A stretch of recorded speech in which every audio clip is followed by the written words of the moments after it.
There's new details on how Indiana plans to house ICE detainees in the state. And those detainees could start arriving at the Miami Correctional Facility by next month. Reporter Emily Longnecker has the latest. Indiana will charge the federal government $291 a day per detainee. Right now, it costs the state $70 a day per inmate. I know that number does appear to be high, but we did that to protect, I feel like, the Hoosier taxpayer. According to the Indiana Department of Corrections Commissioner Lloyd Arnold, the ICE detainees housed at the facility will all be men and could come from all over the country. We are housing them, we're feeding them, giving them medical care. They're getting their legal rights, everything they have, obtained to them. We're clothing them. According to a spokesperson with the governor's office familiar with details of the contract between ICE and the Indiana DOC, the federal government guaranteed it will fill at least 450 beds with ICE detainees every day for 2 years. That's $79 million the state stands to bring in to its general fund.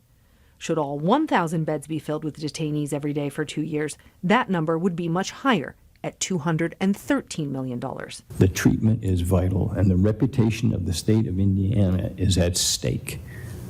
And in a competition for nastiness with Florida and Louisiana, I want to come in dead last. In addressing how detainees will be treated, Democratic State Representative Ed Delaney referenced this bust of Colonel Richard Owen near the governor's office in the State House. Owen celebrated for his humane treatment of Confederate prisoners of war held in Indiana during the Civil War. That's the model.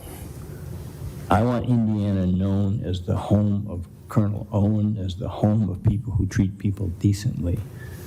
And that is my #1 request. Arnold said those working with detainees would receive extra training and invited lawmakers to visit the facility once they arrive. We're going to also do just as good of a job to make sure they're taken care of before we release them back to their home countries. Democratic State Senator Fatty Cadora questioned whether detainees would receive due process. If we don't do that, it is not about Democrats versus Republican. It is the erosion. It is the erosion of our judicial and legal system in this nation. Arnold said detainees receiving due process is a standard the state has to uphold, but said not all detainees request legal services. A lot of these people don't ask for it just because they already know they're going to be deported. They're illegal.